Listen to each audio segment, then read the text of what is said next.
maestro. Muchas gracias. Buenas noches. Encantado de que estés aquí con nosotros. También para mí un placer estar aquí contigo y con tu público. Para hablar de un tema apasionante, ya lo hablamos hace 2 años en este programa, el chamanismo. Hoy nos vamos a centrar más bien en Sudamérica para hablar de la figura del chamán, un arte practicado por muchos desde hace cientos de años. Tengo aquí un libro conmigo, esos libros geniales que cuando uno lo lee, Crónicas de Fenómenos Insólitos, es de la colección que dirigió don Fernando Jiménez del Oso, La Puerta del Misterio, un libro que salió publicado por la editorial Nautilus, Crónicas de Fenómenos Insólitos, escrito por el periodista Miguel Blanco.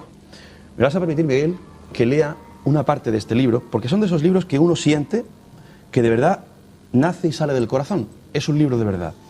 Y para abrir el capítulo 3 de este libro, El Amazonas y el Reino de los Dioses, extraigo y leo algo que dice así: leyenda de los orígenes de los indios del Amazonas.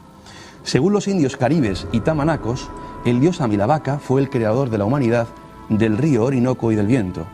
Vivió mucho tiempo con los tamanacos, dotó a toda la tribu de inmortalidad, pero por culpa de la incredulidad de una anciana, los indios se volvieron otra vez mortales. Se dice que muchos años atrás hubo una gran inundación. Amalibaca salió entonces en una canoa a recorrer el mundo y junto con su hermano Bochi arreglaron los desastres del diluvio. En esta gran inundación solo quedó una pareja de humanos vivos. Ellos se fueron a una gran colina y desde allí comenzaron a arrojar los frutos de la palma moriche y salieron de sus semillas los hombres y las mujeres que pueblan el mundo hasta ahora. Así arranca el capítulo 3 de tu libro, Miguel. ¿Por qué con esta historia? ¿Qué cuentas aquí? Primero porque el libro tiene como subtítulo Tras el sendero de los dioses, ¿no? Efectivamente. Y trataba en cada capítulo, que tiene que ver con un país o un destino diferente, de hacer ver a los lectores que la historia que nos han contado en la Biblia está reflejada en otras muchas culturas. Allá hablan de una pareja, la pareja primigenia, Adán y Eva sería en la Biblia, en todas las culturas comienza más o menos así, ¿no? Y en segundo lugar porque yo vivía en Sudamérica, era pequeñito, y había una autopista que pasaba cerca de mi casa, y de repente, de vez en cuando había unos follones tremendos de tráfico, y contaban que los indios mutilones habían salido de la selva. Mi casa estaba muy cerquita de la selva, de hecho casi todo estaba cerquita de la selva en aquel momento, ¿no? Hasta que fueron destruyéndola. Los indios mutilones salían con sus arcos, empezaban a tirar flechas a los coches, a las ruedas de los coches, y montaban, imagínate qué cirios, ¿no? Y decían que el poco poder que tenían los indios era capaz de acabar con el gran poder del hombre blanco, ¿no? A mí aquello de los indios me llamó mucho la atención y me prometí que algún día, cuando fuera un poco más mayor, tenía 3, 4, 5 años cuando vivía ahí, tendría que ir a visitar y a vivir esas culturas, ¿no? Lo hice tiempo después y me sorprendió, absolutamente. Pero ese capítulo era una especie de trauma del pasado que yo tenía que resolver, o sueño del pasado que tenía que hacer realidad. Hablamos hoy del chamanismo, de la figura del chamán, pero sobre todo vamos a hacer un viaje a todos esos países que el periodista y escritor Miguel Blanco ha hecho desde la visión precisamente de un periodista y también, por supuesto, como ser humano. Miguel, ¿por qué es tan poco conocido el chamanismo en Occidente? ¿Por qué crees tú? Para muchos el chamanismo es la religión primigenia. Es tan antigua, tú has contado un poco de dónde venía. Llegó desde Siberia, Mongolia más concretamente, y luego llegó a Europa, ¿no? En Europa se mezcló con la hechicería o la religión Wicca, que es la brujería o la magia, que es mucho más antigua que la religión católica. Quizá el hecho de que no se haya conocido es esa pugna que ha habido siempre entre la religión católica cristiana con el resto de las religiones, ¿no? Durante mucho tiempo hemos sido influidos y controlados por la religión católica, no les interesaba que hubiera otras religiones y o la anexionaban, o la fagocitaban o la cambiaban, ¿no? O la escondían, como ocurrió con el chamanismo. Eso ha ocurrido desde siempre, ¿no? En el caso concreto del chamanismo ocurrió así. Una religión que tenía mucha más fuerza incluso que el cristianismo fue apagada, ahogada o se anexionó dentro del culto y de los santos que tenían los propios católicos. ¿Sudamérica? ¿Cuna de chamanes? Claro, venía, como te digo, de Mongolia. Te diría que toda Europa, toda Asia, toda América e incluso toda África es cuna de chamanes. El chamanismo es la religión primigenia, la religión que está más en contacto con la naturaleza, es la religión en la que todos los seres vivos, Dios está en todos los seres vivos, en todos los seres de este planeta, y así se les trata. A mí me llamó mucho la atención, fíjate, un detalle súper curioso y bastante tonto. Estábamos en la selva, yo había tomado una historia extraña, tenía que escupir al suelo, ¿no? Y me dijeron, no escupas a la madre tierra, es como escupir a tu madre, ¿no? Entonces, claro, yo nunca había pensado eso, escupimos un lamento, damos patadas a la tierra. Sin embargo, para ellos escupir era una ofensa a ese ser vivo que era la propia tierra, ¿no? Para ellos todos los seres son seres vivos, todos los seres están aquí por algo y todo está interrelacionado con el hombre. Y esos seres animales vegetales, son la representación de Dios más cercana que tenemos. Estamos viendo imágenes de fondo, en este caso del Perú, también país donde efectivamente siguen existiendo muy buenos chamanes. Tú conoces a muchos de ellos, has estado allí. Pero Miguel, aparte de luego hablaremos también de esa escala de valores que tiene el hombre de la selva, en qué piensa, qué siente. ¿Cómo fue tu primer contacto con el chamanismo, Miguel? Tendría que pensar mucho, pero quizá uno de los que cuento en el libro fue haciendo realidad ese sueño que tenía de conocer a los indios. Mutilones eran en aquel caso, cuando yo era pequeñito, pero en este caso pues, estuve con una tribu que se llama Piaroas, un grupo étnico bastante... no estaba muy culturizado entonces, ¿no? ¿De qué zona hablamos? El Amazonas venezolano. Frontera bastante profundo, frontera con Colombia, y hay otro pedacito de Brasil, ¿no? Un sitio perdido en mitad de la selva. Entonces fue curioso porque el guía que teníamos ahí, Carlos, me acuerdo, un tipo increíble, fíjate, en mitad de la selva estábamos y este hombre me empezó, un tipo como nosotros, bastante occidental, ¿no? Empezó a hablarme de libros como Ilusiones de Richard Bach, como Las 9 Revelaciones, libros que para mí han sido Biblias, ¿no? Digo, como tú puedes estar leyendo estas cosas aquí perdido en mitad de la selva, ¿no? Era un tipo muy conectado, ¿no? Entonces yo le dije que quería saber un poco de las plantas de poder que utilizaban estos chamanes, ¿no? Entonces nos planteó una reunión, una entrevista con quizá el chamán más poderoso que había en esa zona, el chamán Bolívar se llamaba. Era un hombre un poco transculturizado, sí que estaba transculturizado, es decir, habían cogido un nombre de un personaje famoso en Venezuela, evidentemente, su nombre era una cosa mucho más rara, ¿no? No hablaba ni papa de castellano, iba con el taparrabos, era como un ser salido de hace 1000 años, ¿no? Entonces recuerdo que llegamos a su cabaña, metidos en mitad de la selva, nos recibió de una forma súper amable. Tú imagínate llegar a tu casa, digamos, con 2 cámaras de televisión, focos como estos, y meterte en mitad de eso, de la selva, en una cabaña, pues era como si hubieran aparecido seres extraterrestres, ¿no? Y sin embargo... Con una particularidad, Miguel, que ellos no se dejaban filmar o fotografiar porque pensaban que le robaban el alma. En ese caso no. Ajá. Quizá como veníamos con Carlos, nuestro guía, no puso ningún problema, a su familia no quiso que la grabáramos, pero él no puso ningún problema en estar con nosotros, en iniciarme a mí personalmente en la historia de esa planta de poder y que le grabásemos incluso, ¿no? Pero era como si, como te digo, seres de otro mundo hubieran aparecido ahí en medio, ¿no? Recuerdo que montamos las cámaras, montamos los focos y era un cante tremendo, ¿no? Entonces empezó la ceremonia, íbamos varios blancos, pero concretamente estábamos Carlos, el guía, y yo, que eran los que íbamos a estar un poco en esa sesión, ¿no? Y él sacó su planta de poder, ¿no? Una planta que había, en ese caso era el yopo, que él había preparado mimosamente, con mucho cariño, días antes, que estaba hecha aparte con cosas secretas, con miel, con lianas de la selva y con otra serie de cosas que no me quiso contar, ¿no? Entonces la forma de hacerlo, de tomarla, de chingarla, que es como se dice. Chingarla. Una palabra que a mí me gusta mucho, chingarla. Pero bien, supongo que nuestros... Eso en Occidente tiene otro tipo de connotaciones. Pero estamos en Sudamérica. Claro, por eso además, te digo. Chingar es inhalar. Sí. Entonces, eso, bien con una caña, supongo que alguno de nuestros televidentes lo habrá visto, te mete una caña por la nariz y el indio desde el otro lado te sopla, o bien, como en este caso, que todavía más sofisticado, él había cogido el esqueleto de un ave y era, supongo que sería de la columna vertebral, y luego había 2 pedacitos que serían las patas, muy pequeñitos de huesos, ¿no? Entonces te metías los 2 por la nariz, entraban directamente los huesos de la nariz y chingabas aquel polvo que había, una especie de cuenco que él tenía, ¿no? Yo recuerdo que pegué el primero, el guía me dijo, ten cuidado porque vas a sentirte muy mal, vas a empezar a vomitar. A mí vomitar es una sensación que no me gusta sentir, y cuando empecé a sentir los vaídos y un poco el mareo, traté de controlar esa sensación, hice la segunda chingada y fue increíble, porque te llega directamente al cerebro y comienzas rápidamente el viaje, ¿no? Supuestamente, Miguel, en esa primera chingada, en esa primera inhalación, el que lo toma, supuestamente tiene que vomitar, siente temblores, sí, hay un ¿no?, proceso, en su cuerpo. según cuentan ellos, un proceso de limpieza, ¿no? Yo no había comido, casi yo creo que llevaba 10 y medio sin comer, porque empiezas a soltar todo lo malo que tienes dentro, dicen, a través de vómitos. Evidentemente vomitas toda la comida, todo lo que tienes dentro del estómago lo sueltas, ¿no? El chamán se asombró, pues dijo, qué raro que este tío no vomite, ¿no? Yo digo, quizás sería no porque estuviera limpio, sino seguramente porque no había comido, no había tenido esa precaución, ¿no? Pero lo que ocurre es que siempre cuando tomas esas plantas de poder hay un proceso depurativo, que sueltas toda la comida que tienes dentro y toda una serie de cosas. ¿Tú no vomitaste? Para nada. Entonces empezó el mareo. Yo recuerdo que estaba de pie, estábamos todos de pie, ¿no? Recuerdo que caí al suelo, como si fuera un castillo de naipes, cuando tocas algo empieza a caerse, ¿no?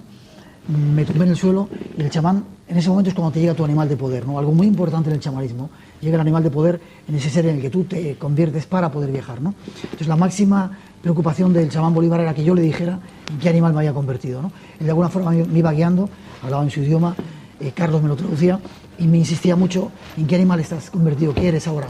Y yo me molestaba porque lo único que quería era ya empezar el viaje, ¿no? Y de repente sentí como en un momento determinado mis huesos crujieron, ¿no? Bajé de la altura que tenía unos 70, pues ya estaba en el suelo, mi percepción de la altura que tenemos se hizo un poquito más baja, sentí como todo mi cuerpo se transformaba y empezaba a ver como a 30 o 40 centímetros del suelo, un poquito más, 50 centímetros del suelo. Y entonces hasta que no moví mi brazo físicamente, no me di cuenta que tenía una pata llena de manchas, ¿no? Entonces me decía Carlos, muy vehemente, dime qué animal eres, ¿no?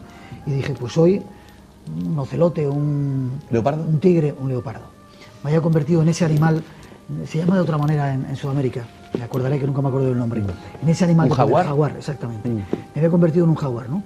Entonces yo no sé el tiempo que había transcurrido en ese transcurso, el chamán ya me dijo, bueno, déjale que viaje, ¿no? Y empecé a viajar.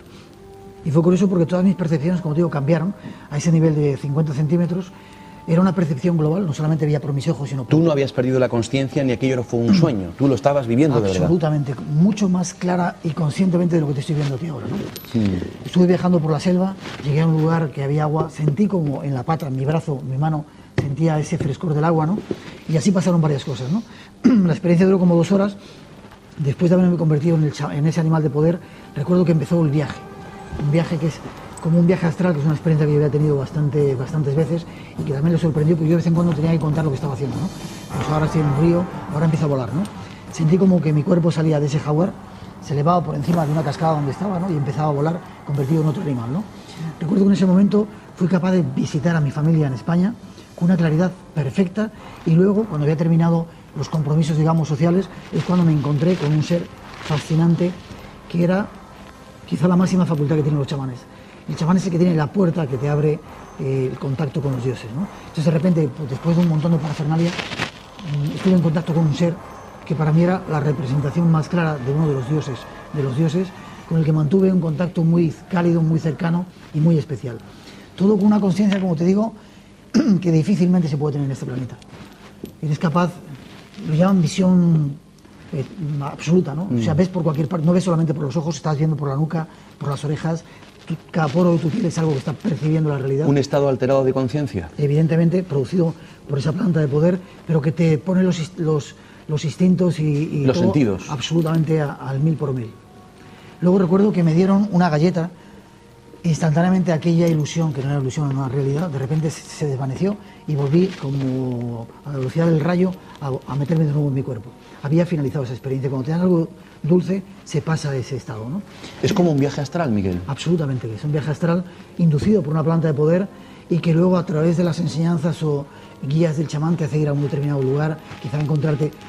Hay que hacer una pregunta en algunas ocasiones, puedes encontrar a gente fallecida o respuestas a algo que te preocupa, o encontrarte, como yo quería, con la divinidad o con ese ser que tiene la explicación a todos. ¿Cuánto tiempo duró toda aquella experiencia? ¿Fuiste consciente del tiempo? Sí, de hecho lo apunté antes de empezar, le dije a Carlos, a ver qué hora es, y estuvimos como 2 horas y media, 2:45 me parece, estuve viajando lo que a mí me pareció 30 segundos. Un viaje infinito, súper largo, pero muy, muy cortito a la vez en mi percepción espacio-temporal. Miguel ha pasado ya mucho tiempo, algunos años de esa experiencia. Sí. A día de hoy, ¿cómo la contemplas mirando hacia atrás? La estás contando, pero ¿cómo la recuerdas? Con muchas ganas. Volvería ahora mismo al Amazonas a buscar al chamán Bolívar para seguir con esa experiencia. Yo nunca había tomado drogas de ningún tipo. Ni había fumado un porro, ni había fumado marihuana, nada absolutamente. Hasta entonces, era la primera vez en mi vida que probaba una planta de poder, no era una droga. Y de hecho, fue tan enriquecedora que le dije a Carlos, esto tengo que volver a probarlo. Me dijo, no te preocupes, habrá ocasión, ¿no? Y estoy deseando volver a hacerlo. Si me permites, te digo una cosita más. En ese viaje llevábamos un cámara que tenía un problema de riñón, tenía una piedra en el riñón, y en algunas ocasiones llevábamos viajando como 3 meses, veníamos de México, estuvimos en Haití, por diferentes partes de Centro y Sudamérica, ¿no? Y el muchacho estaba bastante tocado con esa, imagínate, una piedra de riñón, con el dolor que eso da alcohólico, ¿no? Entonces, en varias ocasiones estuvimos a punto de sacarle del lugar donde estábamos y traerlo para España, ¿no? Entonces el chamán, una vez que hizo la 3ª o 4ª chingada que había del polvo aquel, estaba babeando. Cuando terminé mi experiencia, dijo, hay alguien que está enfermo entre vosotros. Nadie le había dicho nada, ni siquiera Carlos sabía que llevábamos a alguien enfermo. Nos sorprendió, ¿no? Y de repente él mismo se levantó, teníamos una barrera de focos por delante, fue detrás de la barrera de focos y cogió como a su compañero cámara que está allí, lo agarró sin saber y sin que nadie le hubiera dicho nada, ¿no? Lo agarró con mucho cuidadito y lo puso delante de la escena que estábamos viviendo todos, ¿no? Y fue curioso porque empezó a darle besos, él tenía un puro, estaba babeando, tenía un colocón de tal nivel, él estaba fuera de este plano, ¿no? Tenía varias piedras, cristales de cuarzo con los que hacía ciertas cosas, un purito que se había fabricado con tabaco que le había cogido, ¿no? Y le echaba humo al compañero y le miraba y le daba besos, y de repente en un momento determinado el chamán abrió su propia boca, sacó la lengua y en la lengua había una pequeña piedrita. Y dijo, mira, esta es la piedra que tenía vuestro compañero del riñón. La materializó en su boca. Nos quedamos todos absolutamente alucinados, ¿no? De hecho fue curioso que el muchacho que había tenido varios cólicos, uno muy cercano a ese día, ¿no? De repente como si no hubiera tenido nada. Me contaban de ese tipo que había curado varios indios también, ¿no? Un indio que había comido pescado, se le había quedado una espina de un pescado en el estómago y hizo la misma operación. Le hizo varias cosas, le estuvo manipulando sin tocarle por fuera solamente, ¿no? Sí. Y de repente abría la boca, sacaba la lengua y ahí estaba la espina de ese pescado, o en este caso la piedra de nuestro compañero. Algo absolutamente asombroso. Materializaba el mal en su boca, lo extraía de su cuerpo sin tocarlo. Miguel... Si me permites, te cuento otra cosa más de esos indios. Adelante. Queríamos seguir aprendiendo cosas de los indios y nos decidimos internar mucho más profundamente en la selva. Cogimos un barco y estuvimos 3 días navegando por el río Paraguasa, 3 días dentro de la selva, imagínate, ¿no? Había unas tormentas de agua que era tremendo. Yo recuerdo que veía el río, veía una ola como de 2 metros en el río, imagínate, ¿no? Que llegaba de repente como si fuera a comérselo todo. Afortunadamente nuestro barco era bastante estable, levantábalo y seguía, ¿no? Y llegamos después de 3 días a buscar a otro chamán, un chamán que era hermano espiritual de este otro con el que habíamos estado, que para nada sabía que llegábamos, ¿no? Lo encontramos, llegamos a las 3 de la tarde a su poblado, estaban cayendo chuzos de punta. O sea, una cosa increíble, ¿no? Y de repente, a la orilla del río, encontramos al individuo desnudo, solamente llevaba una especie de taparrabos, observando el río, ¿no? Llegamos, descargamos, y sé que veníais. ¿Se pueden decir palabras? No vamos a decir palabras. ¿Cómo sabía que el tipo que nosotros llegábamos, sin que nadie lo hubiera avisado, sin que supiera nada? Y me dijo, el chamán Bolívar me dijo que venían blancos. Hace 3 días me avisó que llegabais. Y el tío estaba exactamente en el momento que nosotros llegábamos, esperándonos. Un tipo increíble. Había perdido una pierna porque le había picado una serpiente, él mismo se cortó la pierna, imagínate, y lo encontraron en una partida de caza, se puso una especie de pedazo de palmera y caminaba, le había pasado hacía un mes de cuando nosotros llegamos, y caminaba con la pierna aquella ortopédica que llevaba mejor, evidentemente, que nosotros por la selva. Asombroso. Miguel, viajando se crece, ¿verdad? Sí, es la mayor bendición que pueden tener los seres humanos, viajar. ¿Cómo es esa gente del Amazonas? Pues fíjate, salvo este caso que te contaba del chamán, que no sé qué vio nosotros, este segundo, porque teóricamente íbamos a estar con él, nos iba a enseñar unas tumbas, unas pinturas rupestres, y algo vio que no le gustó, que estuvimos 2 días y medio metidos en su campamento y no nos dejó hacer absolutamente nada. Recuerdo cómo preparaba las flechas con curare, esas flechas que meten en las cerbatanas. Efectivamente. Y no nos dirigió... Qué certeras son, ¿eh? Increíble. Le vi cómo cazaba con ellas, pero no sé qué sintió en nosotros o qué vio, que no nos dejó hacer para lo que íbamos, ¿no? Sin embargo, el resto de la gente con la que he tenido oportunidad de vivir en Venezuela, hay un sitio que se llama Puerto Ayacucho, que es quizá el primer punto civilizado de la selva, donde te encuentras montones de razas, de tribus indígenas que todavía no están culturizados, ¿no? Y es una fiesta, ¿no? Y esa gente, cuando traspasas un poco el umbral de la desconfianza, porque el hombre blanco le ha hecho mucho daño, ¿no? Todo lo que tienen es tuyo. De hecho, yo recuerdo que llegábamos a algunos campamentos de los indios Piaroa con este hombre y otros que visitamos después, y te dejaban, el jefe de la tribu te dejaba estar en su campamento, incluso se ofrecía a sus mujeres, que si quieres estar con ellas, algo que me pasó también con los tuaregs en el desierto, algo que te sorprende mucho, porque para ellos no hay ese sentido de posesividad que tenemos nosotros, ¿no? Todo lo que existe es de todos, comparten, que para mí es una palabra sagrada, y hay un sentimiento increíble, ¿no? La comida que tenían la compartían contigo, qué tremendo comerte un mono, por ejemplo, o una araña recién cazada, ¿no? ¿Tú has comido un mono? Sí. Te digo, evidentemente no se puede decir que no cuando estás ahí, ¿no? Y recuerdo que de repente llegaban, había una gran fiesta porque yo no sabía lo que había pasado, ¿no? Y estuvimos haciendo varias cosas por ahí, navegando por el río, estuve pescando, que a mí se me da muy bien pescar con las manos, con lo cual les asombraba a los indios, y de repente llegamos al campamento y había una fiesta, como te digo. Y en mitad de todo el mogollón, imagínate un fuego como si fuera eso, había como un niño pequeño recién nacido, abierto por la mitad para comerse, y era un mono, pero sin pelos, era exactamente como ¿Y no un niño podías pequeño. decir que no? Evidentemente. Y me dijeron, elige la parte que más te guste, querían que cogiera el hígado, las partes dentro, y yo me quedo con una patita y a ver qué pasa. Miguel, ¿en qué cree esa gente? En todo, en la vida. Yo creo que no hace falta creer en nada más. Como te digo, para ellos todo está vivo.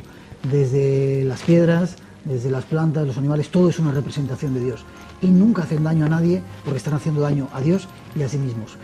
Desgraciadamente llegaron, y si quieres luego te cuento cómo tiramos a una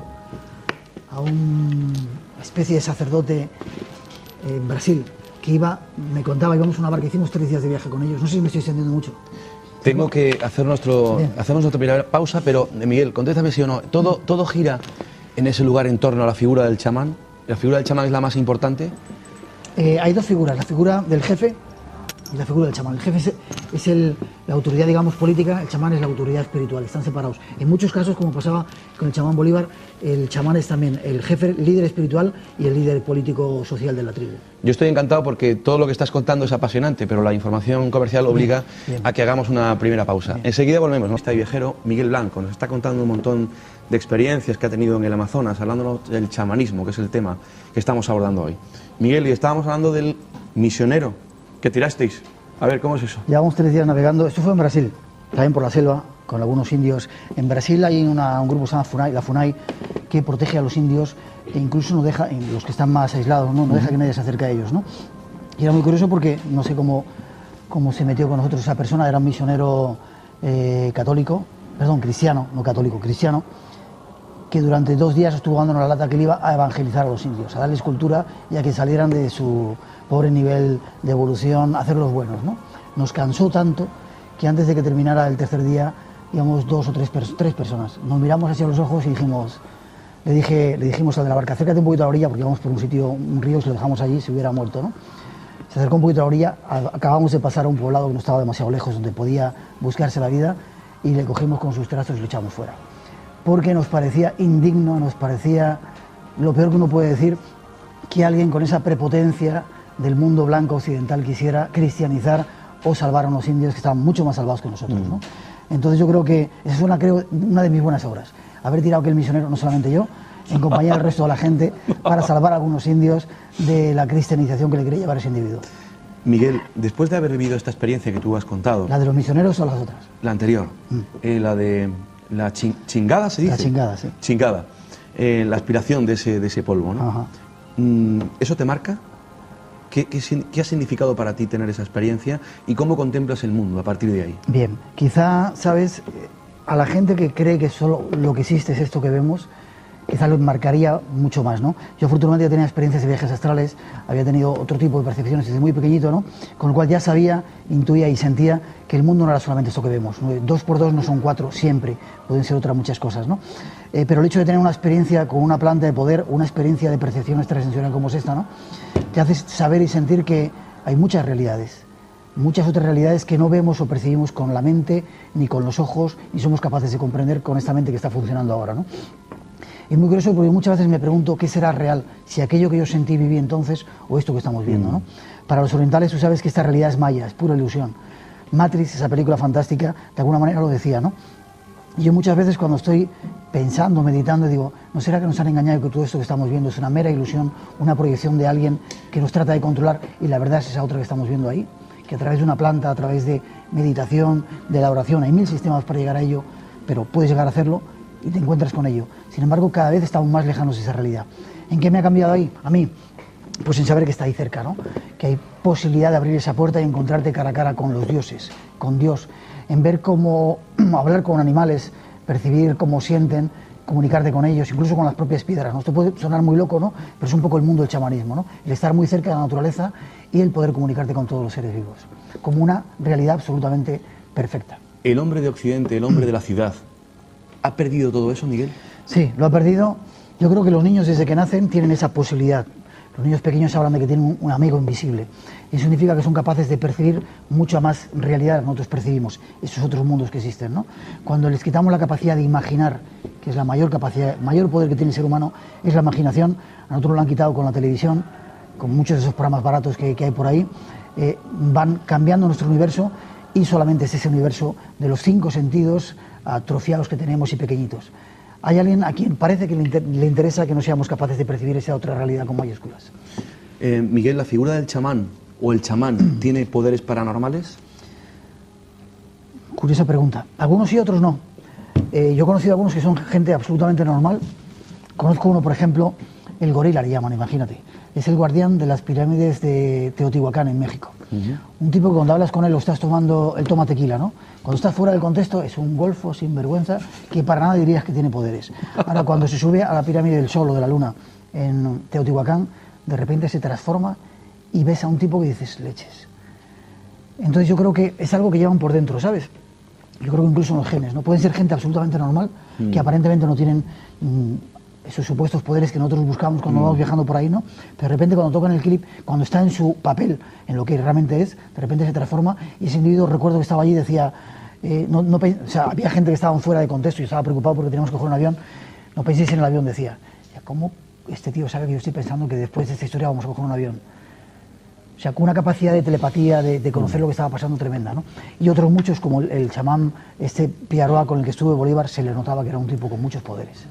Miguel, nosotros, como bien sabes, en la última parte del programa, damos la oportunidad a nuestro público y a nuestros telespectadores que llamen por teléfono para que participen en directo. Pero a partir de este instante abrimos otra vía de comunicación, es la del teléfono móvil, por si ustedes quieren participar dejándonos un SMS.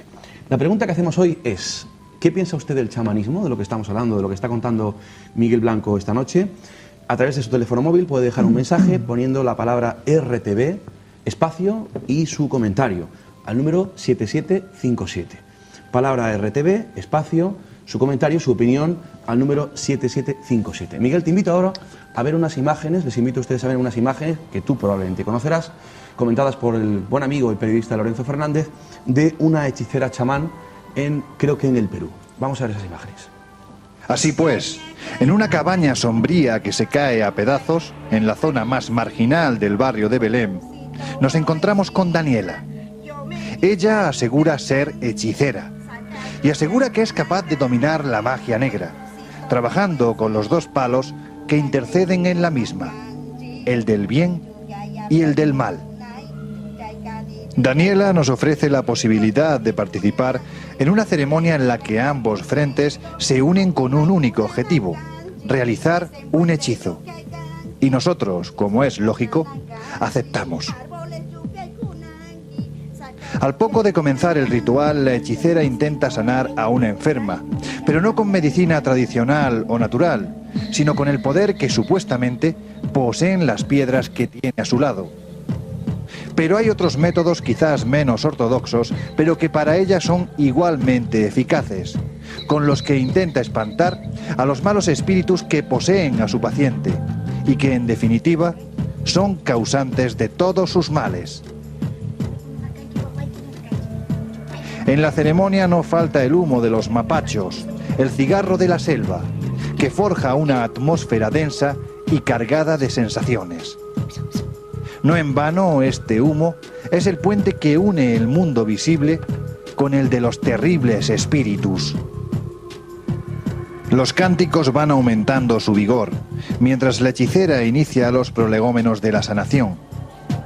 Repentinamente se apoya sobre el vientre de la enferma y, como si hubiese metido la punta de su lengua en la boca del infierno, comienza a vomitar, para poco después, en una escena que sobrecoge a los presentes, escupir sangre al suelo.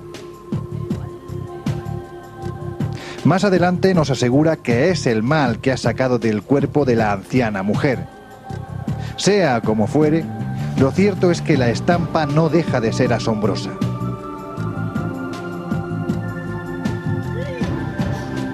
Y es que nuestro mundo, dominado por la fría y metódica razón, es incapaz de asumir que en lugares así, hace tan solo unos pocos cientos de años, dominaba el mal en su más siniestra expresión. Un mal que era temido por todos y que era capaz tanto de curar al enfermo como de matar al enemigo. Lo que ahora contemplamos es una pequeña muestra de su inmenso poder. Los clientes se amontonan y pronto entra en escena una niña de corta edad. El ritual, con leves modificaciones, es el mismo. De nuevo el humo y los cánticos, y esas piedras a las que se les atribuyen facultades paranormales. Una vez más, la puerta al plano sagrado de los muertos se abre, pues Daniela asegura poseer la llave para hacerlo. El ritual continúa dejando patente la fuerza y el poder que parece aglutinar en su persona esta mujer. Lo cierto es que las dudas iniciales ya se han despejado. A lo largo de los viajes realizados por el mundo, hemos tenido la oportunidad de asistir a muchas ceremonias en las que el mal campa a sus anchas. Pero sin duda pocas se asemejan a la cruda realidad de este ritual. Pues de lo que no cabe la menor duda es que la gente que viene a ver a esta mujer paga cantidades millonarias para sus maltrechas economías, pues no en vano tienen una creencia ciega en el poder de la magia que allí se desencadena. La situación se torna para nosotros más desagradable al conocer la finalidad del siguiente ritual. Se trata de realizar un hechizo para propiciar la muerte de la esposa del cliente, para que así éste pueda ir junto a su joven amante, libre definitivamente de su esposa y salvando en definitiva los costosos divorcios peruanos. En esta ocasión el poder que se desencadena es oscuro. No hay lugar para invocar buenas o malas energías, ya que en estos casos únicamente el príncipe de las tinieblas tiene la fuerza suficiente para realizar el hechizo de muerte. Un sudor frío recorre nuestro espinazo al escuchar las primeras invocaciones satánicas. Daniela, con una seguridad que espanta, reclama la presencia de los reyes y príncipes de los infiernos para que la ayuden en su trabajo. El mal sobrevuela la ceremonia. El altar frente al cual se sienta el cliente está presidido por una pintura del Sagrado Corazón de Jesús, pieza clave en todos los rituales de alta magia negra, pues si algo va mal, el Sagrado Corazón se ocupará de detener a los diablos que están vagando entre los dos mundos y de un modo u otro intentan introducirse en el nuestro al menor descuido.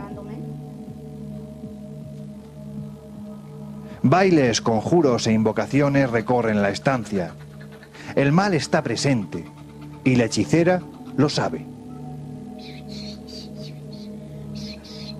Daniela asegura que Satán le ordena hacer un amuleto y romperlo contra el suelo. Será justo en ese instante cuando morirá la infortunada esposa de su cliente. Menuda historia, Miguel, qué curioso. Me imagino que mucho que comentar viendo estas imágenes, ¿no, Miguel?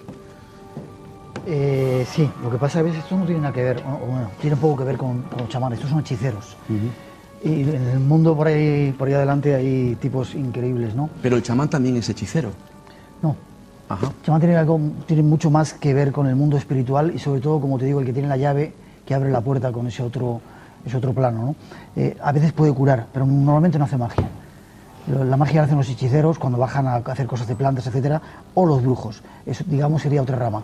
El chamán es más espiritual y más filosófico que alguien que hace cosas físicas, como en este caso esta hechicera, ¿no? Y yo me creo que sean capaces de hacer, como decía, magia de la mano derecha y de la mano izquierda, magia blanca y magia negra, ¿no? ¿Tú te has encontrado con muchas personas de este estilo? Alguna que otra por ahí. En Perú, en Brasil, en Haití sobre todo. Haití es la cuna de este tipo de personajes, ¿no?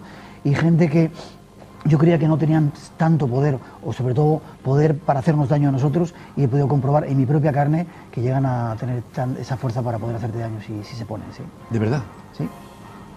Yo recuerdo en Haití, uno de los últimos viajes, entramos en un lugar donde no debíamos haber entrado, el cuarto de los secretos, que para un ungam, para un brujo haitiano es su sitio más sagrado, donde teóricamente tienen las almas de los muertos, las almas de los zombies, las meten en un pequeño receptáculo de barro y es un sitio que no se puede visitar. Nosotros entramos, lo grabamos, lo fotografiamos y para él era como la mayor blasfemia que se puede hacer, ¿no?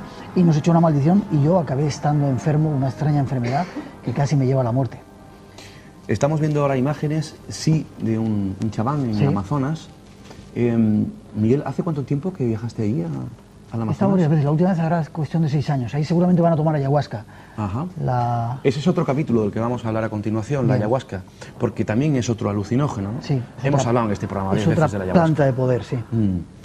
¿Qué se obtiene con la toma de la ayahuasca? Pues quizá como lo que se obtiene con el resto, ¿no? Con el yopo, con el peyote, con el San Pedro en Perú, la ayahuasca en algunas zonas de Perú, Brasil, zonas de la selva, es una liana, la liana de los muertos, y lo que te hace vaciarte, con esa vomitas quizá mucho más que con el resto de las plantas de poder. La soga del muerto la llaman. La soga del muerto, sí. Y te produce un estado alterado de conciencia en el que una sustancia que tiene la telepatina te hace estar muy en contacto con el resto de la gente que está contigo y provocarte salidas fuera del cuerpo, viajes astrales claramente, ¿no?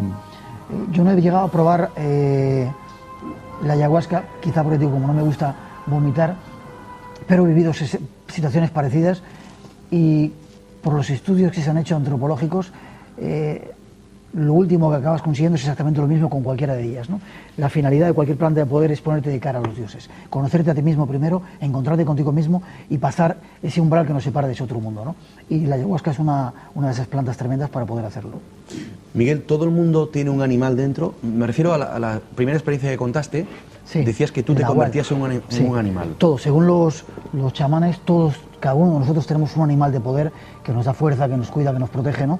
Y en determinados momentos hay una especie de arquetipo, incluso estando en este mundo nuestro, que está absolutamente alejado de todo eso, llegas a tener sueños con ellos.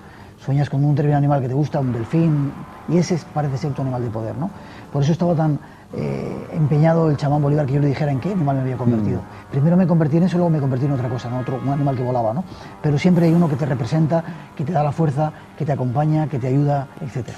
Miguel, ¿qué diferencia hay entre, si tú lo has visto, ¿no?, entre chamanes del Amazonas, chamanes de México, chamanes del Perú? Es muy curioso, ¿sabes? Porque yo iría todavía mucho más atrás. Yo estuve en Mongolia hace como 20 años, cuando Mongolia no era para nada conocida, cuando no se podía entrar en el tiempo del bloque soviético, ¿no? Buscando precisamente eso, el origen del chamanismo, que una de las fuentes está allí, ¿no? Y era curioso porque cogimos palabras, formas y actuaciones que son las mismas, tanto en Perú, cuando el chamán es bueno, como el chamán Piaroa con el que estuve. No solamente estuve con, como te contaba, con el chamán Bolívar, sino con otros. Hay una serie de rituales, de palabras, de conceptos que vienen todas del mismo origen. Es decir, es como si la religión, a pesar de no estar escrita, haber pasado de boca en boca, se hubiera conservado desde el principio de los tiempos. Y hacen lo mismo cuando son realmente auténticos los chamanes celtas, de la cultura celta, los chamanes que están en África, en Sudamérica, en cualquier parte del mundo. Beben de la misma fuente. ¿Cuánto de esoterismo hay en el chamanismo? Mucho, porque el esoterismo es eso que busca esa otra realidad que está ahí, ¿no? Y para ellos esa otra realidad está mucho más cercana que incluso que la realidad normal, ¿no? Como te contaba, ellos se ponen en contacto sin necesidad a veces de planta de poder con esos seres que hablan con los animales. De hecho, era muy curioso, recuerdo que fuimos a pescar un día, ¿no?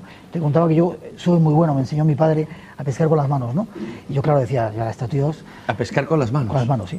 Entonces, claro, llegábamos y ellos iban con las flechas, nos daban 1000 vueltas en la caza y en otra serie de cosas. Y los blancos que íbamos decíamos, tenemos que hacer algo para que ellos vean que somos muy machos. Y no te preocupes, yo me meto en el río ahora y lo que haya en el río lo pillo, ¿no? Y entonces, antes de empezar a pescar, me decían, hay que pedir permiso a la madre del agua, Yemayá sería en la cultura de los cubanos, al dios del agua y al dios de los peces, para que se entreguen a nosotros. Y en una especie de comunión mística, como hacemos con la hostia sagrada, el pez se te da para que tú a través de esa energía puedas vivir, ¿no? Pero había una cantidad concreta, es decir, tú no podías matar a uno más. Y me decía, tú puedes ser muy bueno pescando, pero no vas a pescar, no debes de pescar uno más, porque si no estarías pecando, ¿no? Y recuerdo que cogí la primera cosa que pillé en una cueva, ¿no? Metí las manos por las cuevas y toqué un bicharraco que era increíble y lo saqué del agua, ¿no? Y se pusieron muy contentos, ¿no? Me dijeron 3 vas a poder coger. Y dije 3 y 5 y 27, ya verás. A partir del tercero no cogí ninguno más. Es como si hubieran desaparecido, es como si el espíritu del agua dijo, ya no hay más, ya no necesitas más para comer hoy. De hecho, eran piezas bastante grandes y no necesitamos más para comer. Era muy curioso.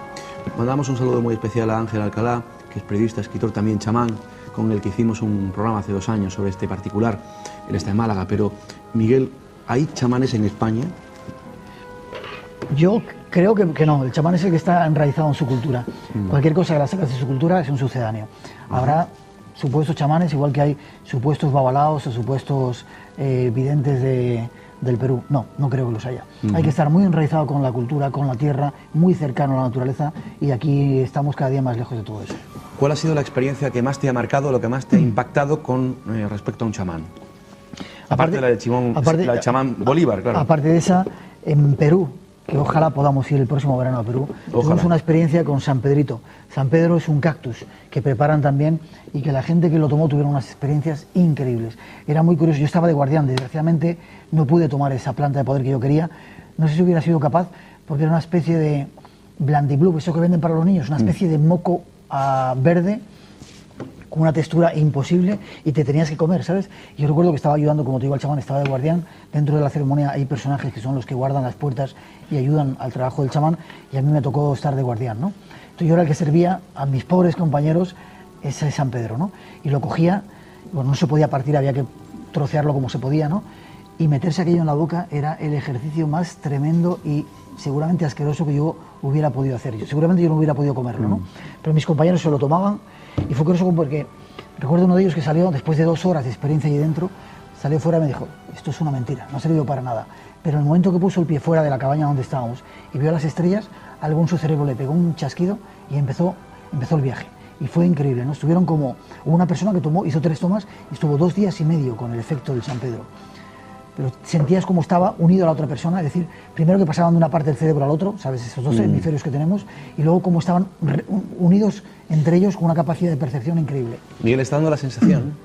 Dime. No, te iba a contar mi experiencia ahora. Esta era otra que viví, pero está dando la sensación... Me está dando la sensación que el que nos está viendo y escuchando va a querer probar mañana la ayahuasca, el peyote o el San Pedro. Hay que decir una cosa. Hay gente que efectivamente tiene el interés de probarlo, porque quiere tener una experiencia de este tipo. Y claro, no sabe a quién acudir, dónde ir. ¿Cuál es tu consejo? Mi consejo es que las cosas no se pueden sacar de contexto. Todo esto son plantas sagradas. Están dentro de un contexto con un personaje que es un elemento espiritual, que es el que mueve todo ese... Plantas sagradas. Plantas sagradas, plantas de poder, plantas sagradas. Es igual que si, imagínate para un sacerdote católico que quisieras hacer la comunión sin todo el ritual que tiene y en mitad de la Gran Vía o en mitad aquí de Málaga, en la playa, ¿no? Que fuera un tipo repartiendo hostias consagradas, no de las otras, para recibir a Jesucristo. Entonces yo creo que sería algo que no tendría ningún valor, ¿no? Exactamente ocurre con lo otro y además puede ser peligroso. Fuera de contexto, una planta de poder, una planta de estas sagradas, puede causar daño. Entonces yo les recomendaría que si quieren hacer este tipo de cosas, para llegar a estos estados, en nuestro mundo tenemos las vías. La oración, la meditación es una vía para llegar a ese estado alterado de conciencia, a esa puerta que te abren estas plantas de poder. Y otras que aprovechen esos viajes que tú haces para ir a Perú, para ir a Brasil, para ir a Venezuela, para ir a esos lugares donde hay esos chamanes, elegirlo bien y meterse en esa experiencia que podría ser increíble. Ahora cuéntame tu experiencia. México. A ti te gusta mucho esta piedra que yo llevo. Mucho. Esta piedra... Que llevas hace años. Sí, hace años. Esta piedra es una obsidiana, es una piedra extraterrestre porque es meteorítica. ¿Se la enseñamos a la cámara? Sí. Que la cojan nuestros compañeros. No se puede tocar, pero la vamos a enseñar. Vamos a enseñarla. Es una piedra de origen... Aguanta, Miguel. Meteorítico, extraterrestre, que llevamos un grupo de guerreros del arco iris, se llaman... Ahí lo vemos. Cambia de color además, ¿sabes? Es increíble. Me la dieron este chamán y son hermanos, porque te acabas convirtiendo en hermanos, en un ritual que hicimos, ¿no? Imagínate en las pirámides de... ¿Has estado en México? No he tenido todavía el privilegio. Otro viaje pendiente que hay.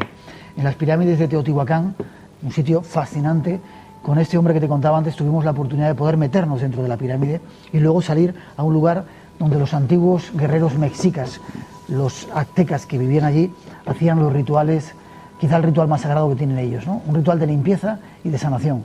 Un temazcal lo llaman. Entonces, si metías una especie de tienda de campaña, tipi, hecho pues, algo así, tipo tienda de campaña, hecho con, en el caso de los indios de las praderas, con pieles de animales. En el centro había una especie de círculo donde se metían piedras que previamente se habían calentado en un fuego sagrado. Entonces, el ritual es muy largo, pero hay que desnudarse, te purifica el chamán, haces una serie de cosas y luego ya te metes dentro de esa... Sería más o menos como esta mesa, ¿no? 2 metros más o menos de diámetro. Una pregunta, Miguel, ¿había alguna mujer? Sí, siempre tiene que estar la nanita. Hay mujeres en el chamanismo. Sí, y muy poderosas. En este caso estaba el chamán y estaba la nanita, la abuelita, que era la guía de ese viaje, ¿no? Una anciana que tenía un poder increíble. Además, la trataban con un respeto que ojalá tuviéramos nosotros el respeto que tienen ellos hacia nuestros ancianos, ¿no? Nos metíamos ahí desnudos, alrededor de un círculo como este, y en el centro iban metiendo piedras. El calor llegaba, la temperatura hasta 78 grados. Yo no sé si tú alguna vez has estado con tanto calor. O sea, absolutamente te mueres. Pero se trata de aprovechar esa energía del calor, transmutarla en energía espiritual para hacer el viaje. van metiendo 3, 6. Nosotros recuerdo que estuvimos en un ritual de guerreros que se metían 21 piedras. Normalmente se meten 9 y acabas ya muerto, 21 era para morirse, ¿no? Yo recuerdo que en varias ocasiones estuve a punto de dejarlo todo y decir yo quiero salir porque, o sea, no aguantaba. Si dejas que tu raciocinio funcione, el calor es tan agobiante que te angustias y tienes que salir.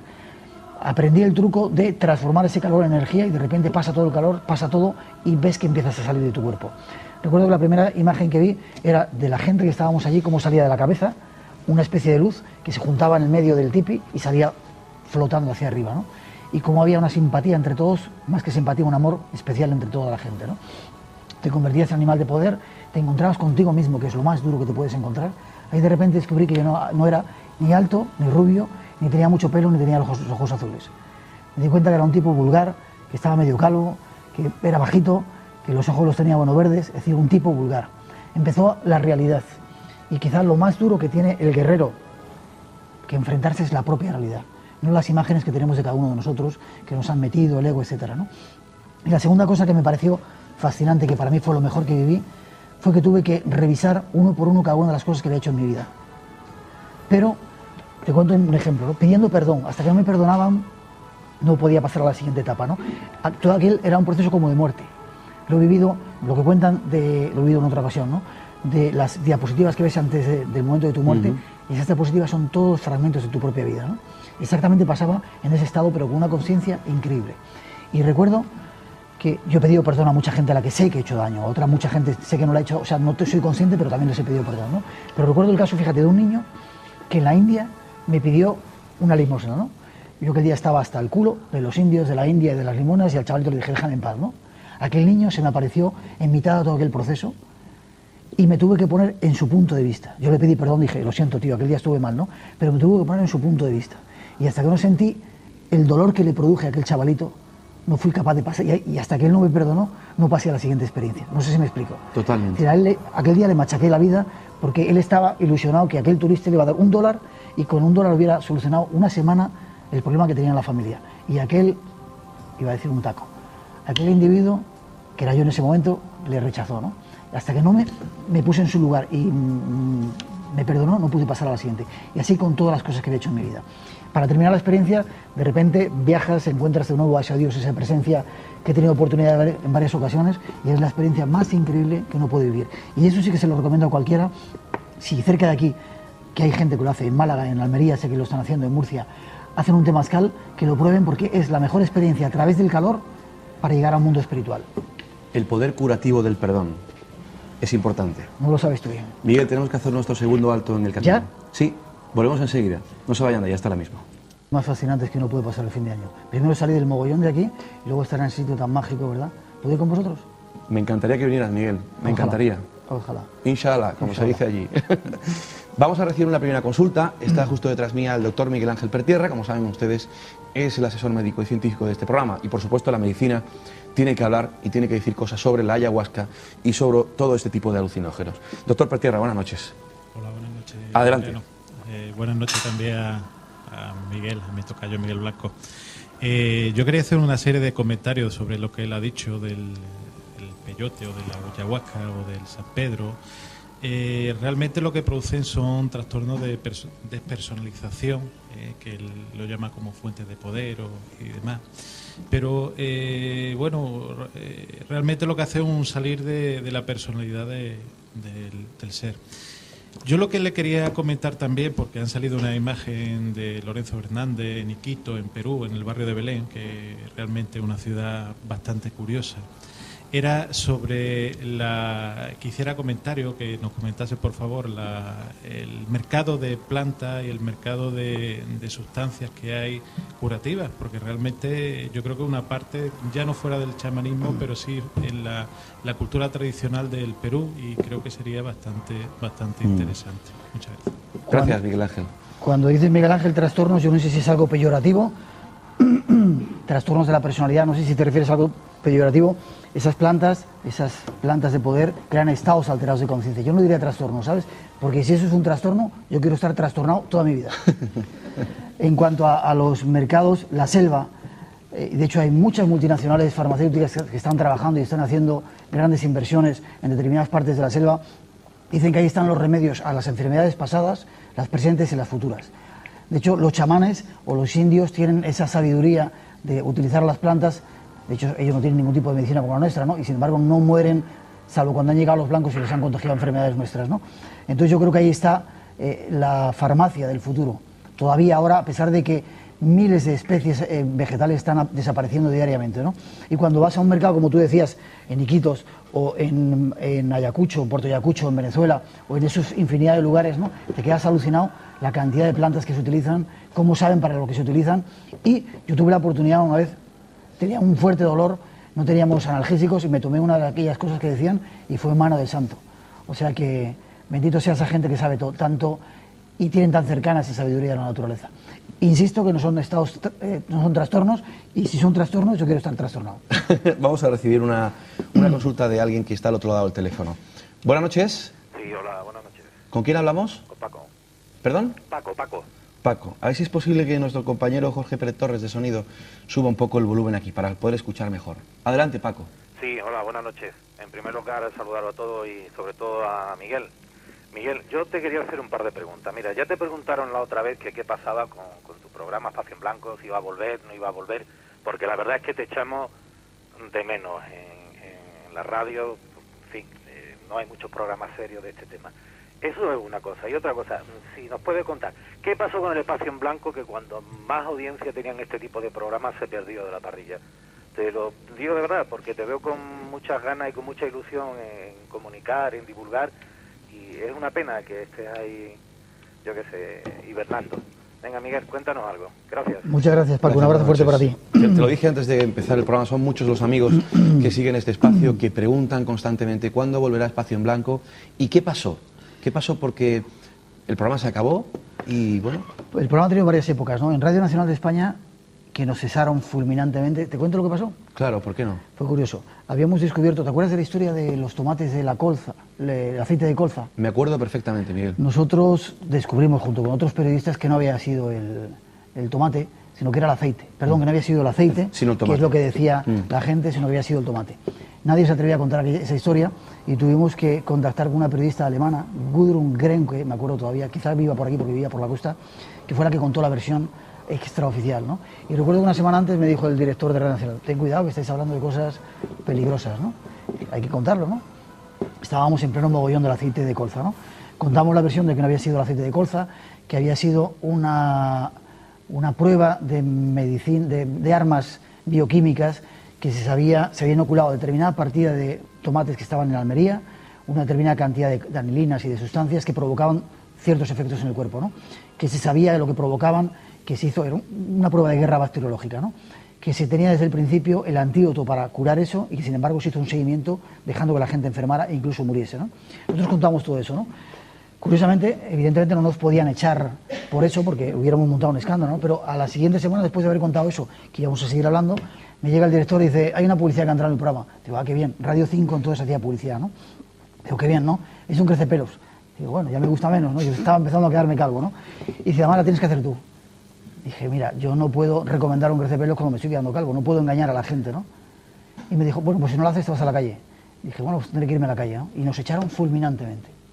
Tiempo después entendí que no era evidentemente por el crecepelos, sino que había detrás alguna otra cosa. ¿Cuántas veces has contado esto públicamente? La primera vez. Además he dicho dónde era y no me arrepiento porque fue así, ¿no? Segunda vez, en otra emisora, pues de repente eso, habíamos descubierto productos de esos milagrosos, empezó la publicidad y había tanta publicidad. De hecho yo recuerdo que hacíamos 20 minutos de programación y había media hora de publicidad, volvíamos 20 minutos de programa y otra media hora de publicidad. Dije: mira, a mí me da la sensación que estoy engañando a mis oyentes. Yo soy una radio para contar cosas, no para vender productos. Así que si vamos a seguir así, no renovamos el contrato. Estábamos a punto de renovar el contrato. Nos dijeron: bueno, pues no renueves, que hay otra persona deseando hacer tu programa, ¿no?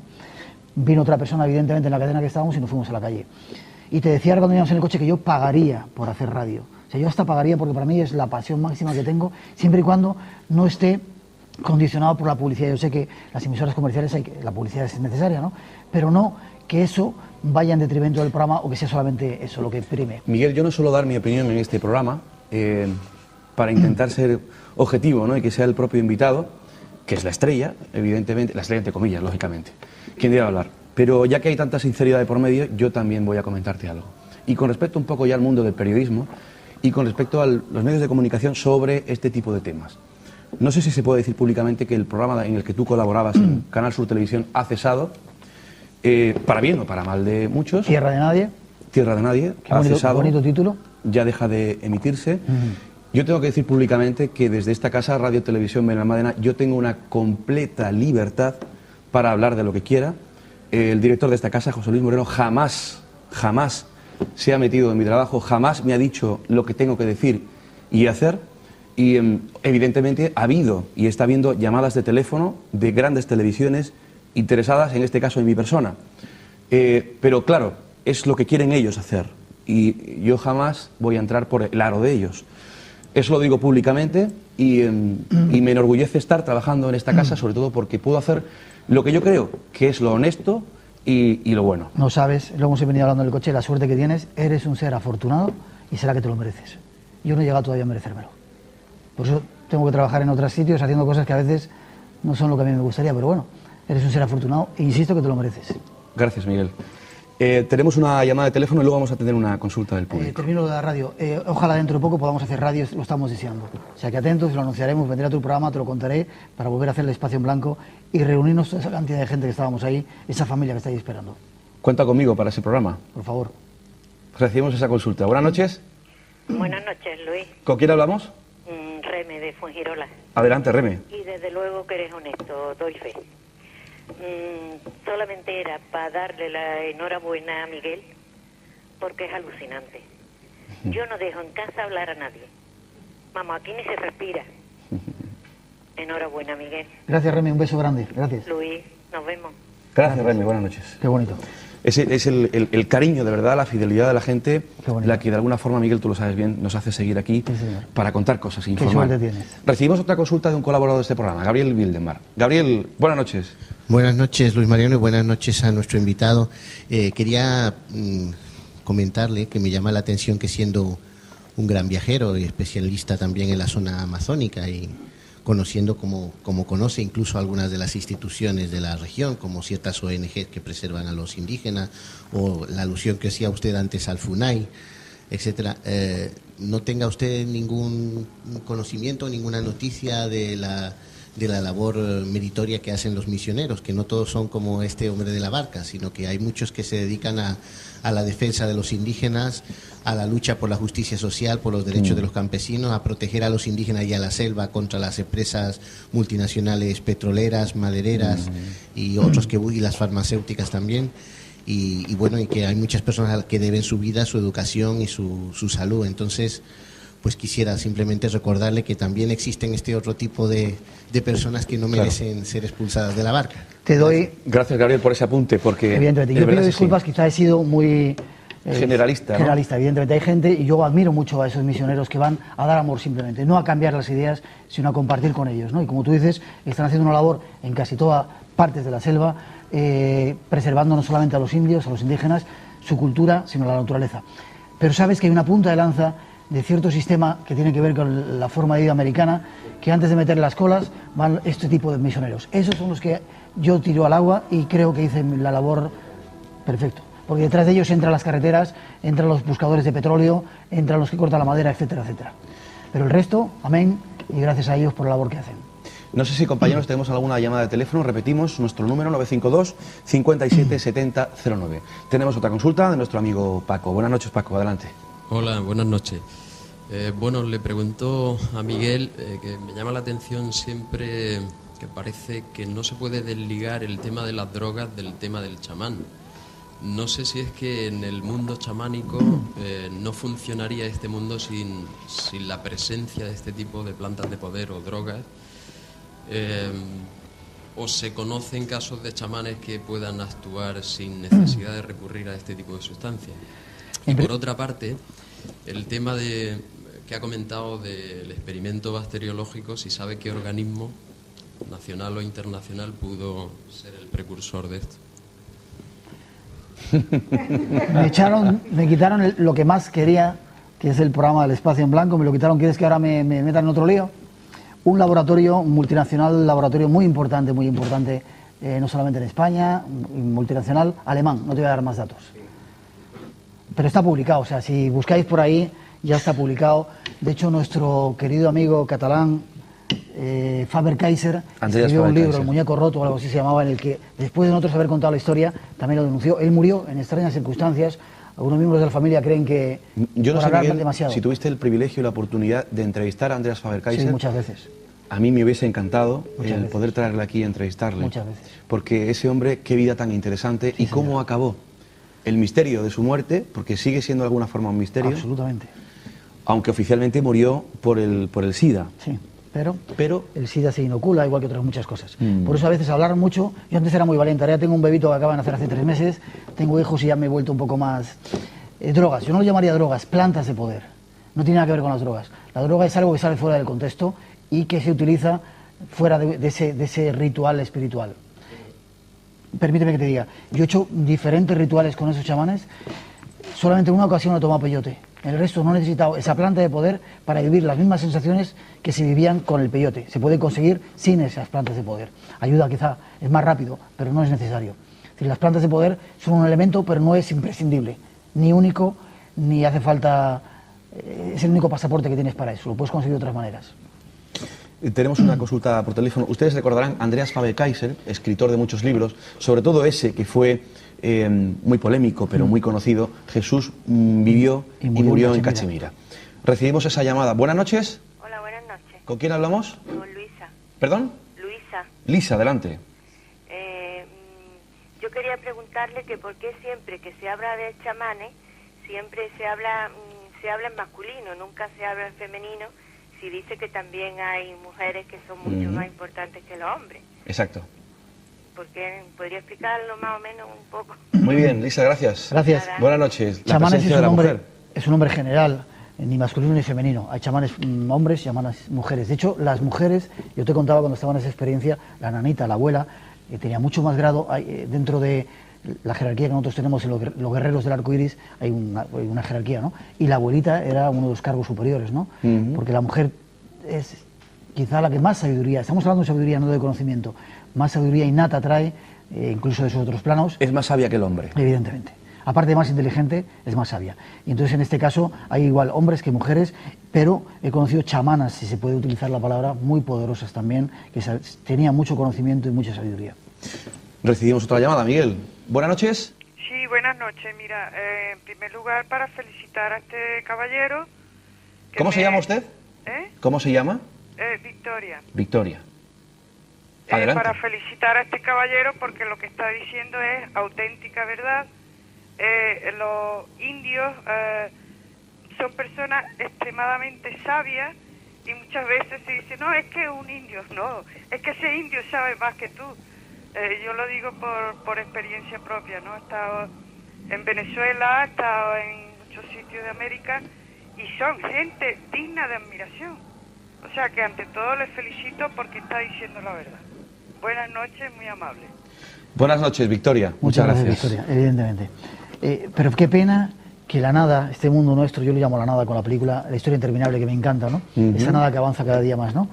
Pues desgraciadamente, yo he tenido la oportunidad de ver una tribu un año y 3 años después ir y había ya cajas de colas americanas porque habían llegado esos misioneros y había llegado ya la civilización, ¿no? La nada avanza inexorablemente y desgraciadamente cada vez hay menos tribus en estado puro, salvo esas que controla el FUNAI brasileño, que van con armas y todo y disparan si te acercas a ellos, ¿sabes?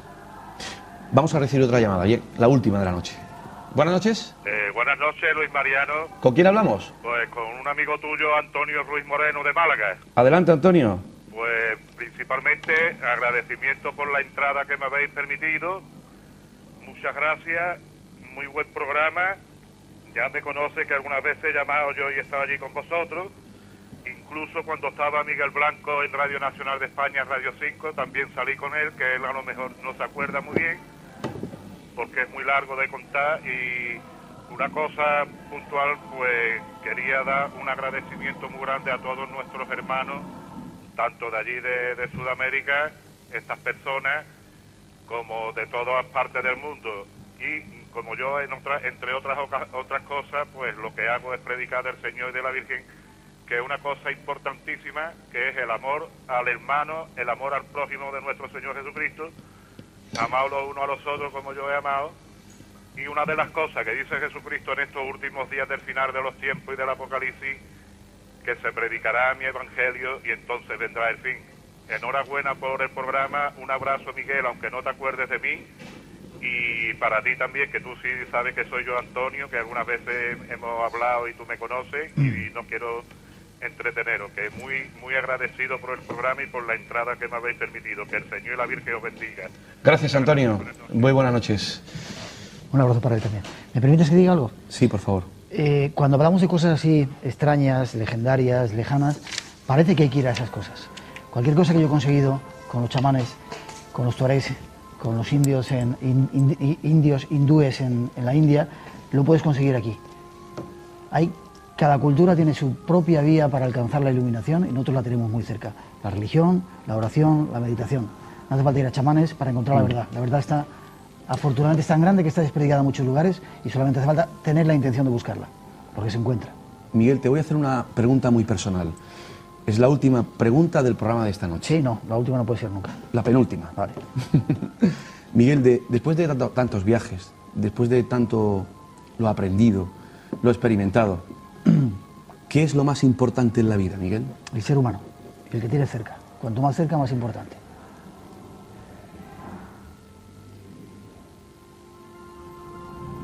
Sin más.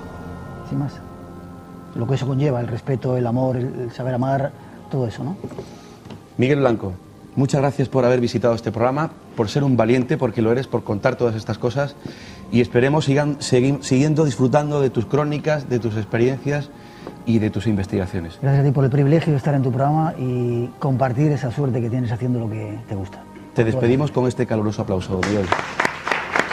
Tú conoces a muchos de ellos, has estado allí, pero Miguel, aparte de luego hablaremos también de esa escala de valores que tiene el hombre de la selva, en qué piensa, qué siente.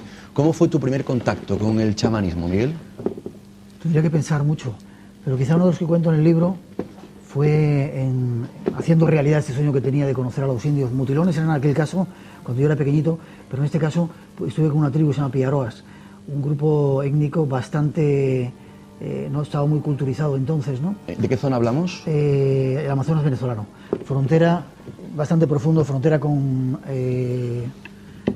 Colombia, y hay otro pedacito de Brasil, ¿no? Un sitio perdido en mitad de la selva. Entonces fue curioso porque el guía que teníamos allí, Carlos, me acuerdo, un tipo increíble, fíjate, en mitad de la selva estábamos y este hombre me empezó, un tipo como nosotros, bastante occidental, ¿no? Empezó a hablarme de libros como Ilusiones de Richard Bach, como Las 9 Revelaciones, libros que para mí han sido Biblias, ¿no? Digo, como tú puedes estar leyendo estas cosas aquí perdido en mitad de la selva, ¿no? Era un tipo muy conectado, ¿no? Entonces yo le dije que quería saber un poco de las plantas de poder que utilizaban estos chamanes, ¿no?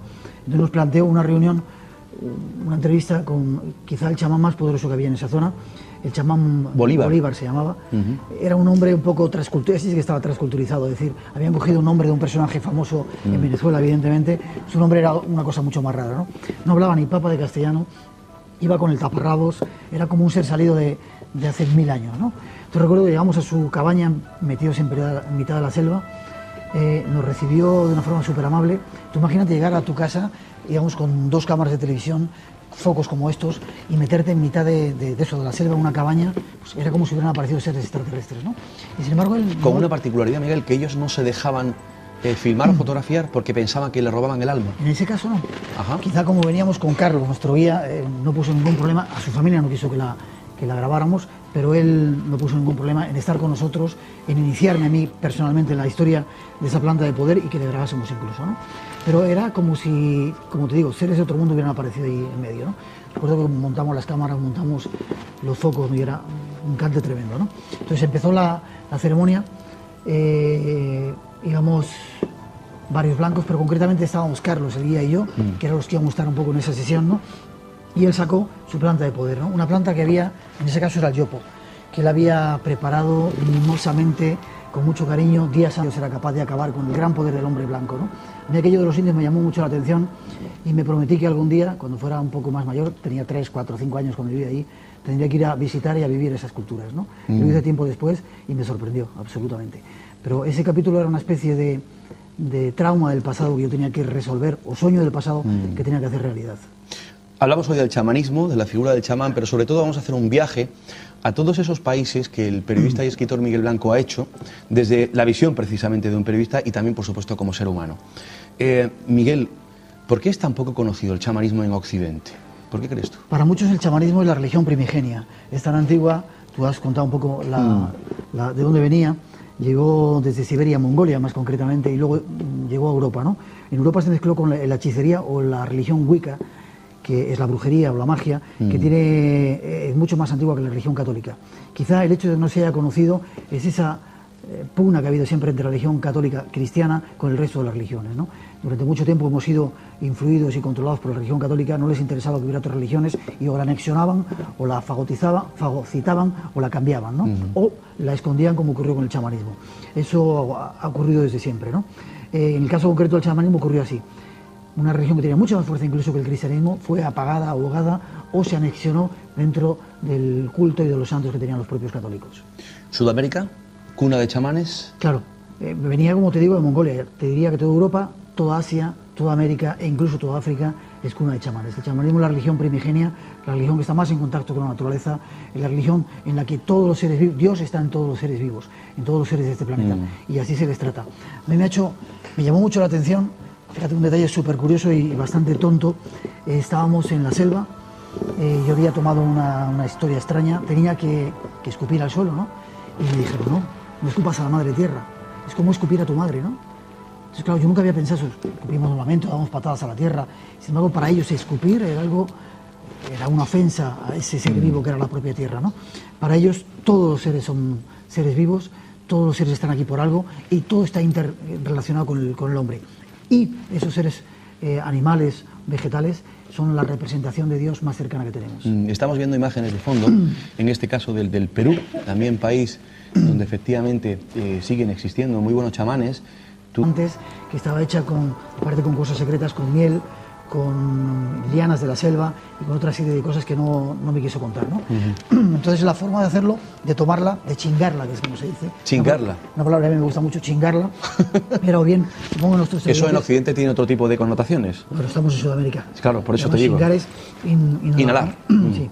Entonces, eso bien con una caña, pero supongo que alguno de nuestros televidentes lo habrá visto, te mete una caña por la nariz y el indio desde el otro lado te sopla, o bien, como en este caso, que todavía más sofisticado, él había cogido el esqueleto de un ave y era, supongo que sería de la columna vertebral, y luego había dos pedacitos que serían las patas, muy pequeñitos de huesos, ¿no? Entonces te metías los dos por la nariz, entraban directamente los huesos de la nariz y chingabas aquel polvo que había, una especie de cuenco que él tenía, ¿no?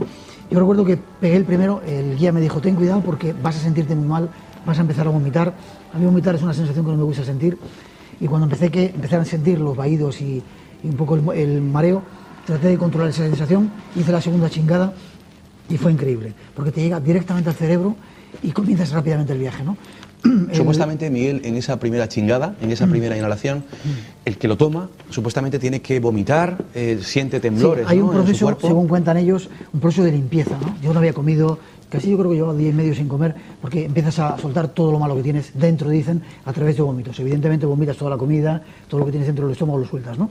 El chamán se asombró, pues dijo, qué raro que este tío no vomite, ¿no? Yo digo, quizás sería no porque estuviera limpio, sino seguramente porque no había comido, no había tenido esa precaución, ¿no? Pero lo que ocurre es que siempre cuando tomas esas plantas de poder hay un proceso depurativo, que sueltas toda la comida que tienes dentro y toda una serie de cosas. ¿Tú no vomitaste? Para nada. Entonces empezó el mareo. Yo recuerdo que estaba de pie, estábamos todos de pie, ¿no? Recuerdo que caí al suelo, como si fuera un castillo de naipes, cuando tocas algo empieza a caerse, ¿no? Me tumbé en el suelo y el chamán, en ese momento es cuando te llega tu animal de poder, ¿no? Algo muy importante en el chamanismo, llega el animal de poder en ese ser en el que tú te conviertes para poder viajar, ¿no? Entonces la máxima preocupación del chamán Bolívar era que yo le dijera en qué animal me había convertido, ¿no? Él de alguna forma me iba guiando, hablaba en su idioma, Carlos me lo traducía y me insistía mucho en qué animal estás convertido, qué eres ahora. Y yo me molestaba porque lo único que quería era empezar el viaje, ¿no? Y de repente sentí como en un momento determinado mis huesos crujieron, ¿no? Bajé de la altura que tenía unos 70, pues ya estaba en el suelo, mi percepción de la altura que tenemos se hizo un poquito más baja, sentí como todo mi cuerpo se transformaba y empezaba a ver como a 30, 40 centímetros del suelo, un poquito más que 50 centímetros del suelo.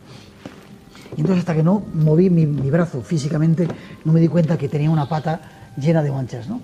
Entonces me decía Carlos, muy vehemente, dime qué animal eres, ¿no? Y dije, pues soy un ocelote, un tigre, un leopardo. Me había convertido en ese animal, se llama de otra manera en Sudamérica, me acordaré que nunca me acuerdo del nombre. En ese animal ¿Un jaguar? Jaguar, exactamente. Me había convertido en un jaguar, ¿no? Entonces yo no sé el tiempo que había transcurrido en ese transcurso, el chamán ya me dijo, bueno, déjale que viaje, ¿no? Y empecé a viajar. Y fue curioso porque todas mis percepciones, como te digo, cambiaron a ese nivel de 50 centímetros. Era una percepción global, no solamente veía por mis ojos, sino por... Tú no habías perdido la consciencia ni aquello fue un sueño, tú lo estabas viviendo de verdad. Absolutamente, mucho más clara y conscientemente de lo que te estoy viendo a ti ahora, ¿no? Estuve viajando por la selva, llegué a un lugar que había agua, sentí como en la pata, en mi brazo, en mi mano, sentía ese frescor del agua, ¿no? Y así pasaron varias cosas, ¿no? La experiencia duró como 2 horas. Después de haberme convertido en ese animal de poder, recuerdo que empezó el viaje. Un viaje que es como un viaje astral, que es una experiencia que yo había tenido bastantes veces y que también le sorprendió, porque yo de vez en cuando tenía que contar lo que estaba haciendo, ¿no? Pues ahora estoy en un río, ahora empiezo a volar, ¿no? Sentí como que mi cuerpo salía de ese jaguar, se elevaba por encima de una cascada donde estaba, ¿no? Y empezaba a volar convertido en otro animal, ¿no? Recuerdo que en ese momento fui capaz de visitar a mi familia en España con una claridad perfecta y luego, cuando había terminado los compromisos, digamos, sociales, es cuando me encontré con un ser fascinante que era quizá la máxima facultad que tienen los chamanes. El chamán es el que tiene la puerta que te abre el contacto con los dioses, ¿no? Entonces, de repente, pues, después de un montón de parafernalia, estuve en contacto con un ser que para mí era la representación más clara de uno de los dioses, con el que mantuve un contacto muy cálido, muy cercano y muy especial. Todo con una conciencia, como te digo, que difícilmente se puede tener en este planeta. Eres capaz, lo llaman visión absoluta, ¿no? O sea, ves por cualquier parte, no ves solamente por los ojos, estás viendo por la nuca, por las orejas, cada poro de tu piel es algo que está percibiendo la realidad. ¿Un estado alterado de conciencia? Evidentemente, producido por esa planta de poder, pero que te pone los instintos y los todo sentidos absolutamente al 1000 por 1000. Luego recuerdo que me dieron una galleta, instantáneamente aquella ilusión, que no era ilusión, era una realidad, de repente se desvaneció y... Maestro. Muchas gracias. Buenas noches. Encantado de que estés aquí con nosotros. También para mí un placer estar aquí contigo y con tu público. Para hablar de un tema apasionante, ya lo hablamos hace 2 años en este programa, el chamanismo. Hoy nos vamos a centrar más bien en Sudamérica para hablar de la figura del chamán, un arte practicado por muchos desde hace cientos de años. Tengo aquí un libro conmigo, esos libros geniales que cuando uno lo lee, Crónicas de Fenómenos Insólitos, es de la colección que dirigió don Fernando Jiménez del Oso, La Puerta del Misterio, un libro que salió publicado por la editorial Nautilus, Crónicas de Fenómenos Insólitos, escrito por el periodista Miguel Blanco. Me vas a permitir, Miguel, que lea una parte de este libro, porque son de esos libros que uno siente que de verdad nace y sale del corazón. Es un libro de verdad. Y para abrir el capítulo 3 de este libro, El Amazonas y el Reino de los Dioses, extraigo y leo algo que dice así: leyenda de los orígenes de los indios del Amazonas. Según los indios caribes y tamanacos, el dios Amilavaca fue el creador de la humanidad, del río Orinoco y del viento. Vivió mucho tiempo con los tamanacos, dotó a toda la tribu de inmortalidad, pero por culpa de la incredulidad de una anciana, los indios se volvieron otra vez mortales. Se dice que muchos años atrás hubo una gran inundación. Amalivaca salió entonces en una canoa a recorrer el mundo y junto con su hermano Bochi arreglaron los desastres del diluvio. En esta gran inundación solo quedó una pareja de humanos vivos. Ellos se fueron a una gran colina y desde allí comenzaron a arrojar los frutos de la palma moriche y salieron de sus semillas los hombres y las mujeres que pueblan el mundo hasta ahora. Así arranca el capítulo 3 de tu libro, Miguel. ¿Por qué con esta historia? ¿Qué cuentas aquí? Primero porque el libro tiene como subtítulo Tras el sendero de los dioses, ¿no? Efectivamente. Y trataba en cada capítulo, que tiene que ver con un país o un destino diferente, de hacer ver a los lectores que la historia que nos han contado en la Biblia está reflejada en otras muchas culturas. Allá hablan de una pareja, la pareja primigenia, Adán y Eva sería en la Biblia, en todas las culturas comienza más o menos así, ¿no? Y en segundo lugar porque yo vivía en Sudamérica, era pequeñito, y había una autopista que pasaba cerca de mi casa, y de repente, de vez en cuando había unos follones tremendos de tráfico, y contaban que los indios mutilones habían salido de la selva. Mi casa estaba muy cerquita de la selva, de hecho casi todo estaba cerquita de la selva en aquel momento, ¿no? Hasta que fueron destruyéndola. Los indios mutilones salían con sus arcos, empezaban a tirar flechas a los coches, a las ruedas de los coches, y montaban, imagínate qué cirios, ¿no? Y decían que el poco poder que tenían los indios